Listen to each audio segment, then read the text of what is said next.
আজি আমাৰ চিৰাং জিলা বড়ো সাহিত্য সভাৰ 21তম বাৰ্ষিক অধিৱেশন। এই অধিৱেশনটো আমাৰ প্ৰায়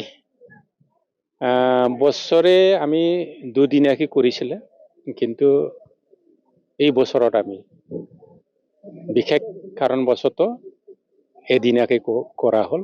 আৰু আজি আমাৰ যিটো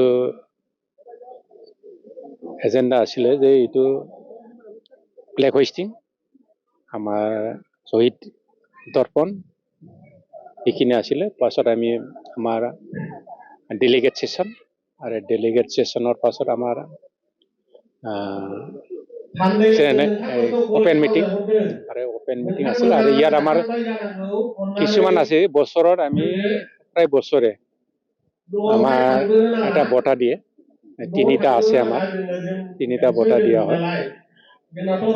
এটাটো হ'ল ষ্টুডেণ্টৰ কাৰণে, যে আমাৰ চিৰাং ডিষ্ট্ৰিক্টত টপ বড়ো মিডিয়াম লৈ পেলাই যোনে টপ হায়াৰ ছেকেণ্ডাৰী টপ, তাক এটা পুৰস্কাৰ হিচাপে দিয়া হয়। ইয়াত আছিল আমাৰ 10,000 টকা। আৰু তাৰপিছত আমাৰ মুক্তাৰাম এৱাৰ্ড আছে, আৰু এটা আছে প্ৰমীলা ৰাণী এৱাৰ্ড, এইটো দিয়া হ'ব। আৰু আমি আজি নতুন কমিটি গঠন কৰা হ'ল, আৰু নতুন কমিটিত আমাৰ প্ৰশান্ত কুমাৰ ঈশ্বৰী তাক প্ৰেছিডেণ্ট কৰা হ'ল, আৰু ছেক্ৰেটাৰী হিচাপে চাইকং বসুমতাৰীক ছেক্ৰেটাৰী লৈ পেলাই এটা কাৰ্যকৰী কমিটি গঠন কৰা হ'ল। শিক্ষাৰ আমাৰ সমস্যাটো বহুত।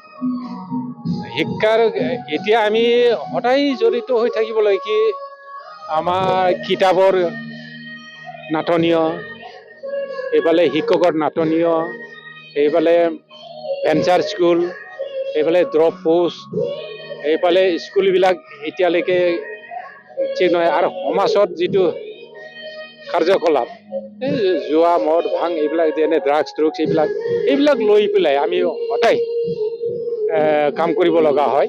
আৰু সেই কামটো আমাৰ সদায় বড়ো সাহিত্য সভাই কৰি আছে, আৰু এইবিলাকে আমাৰ মেইন উদ্দেশ্য।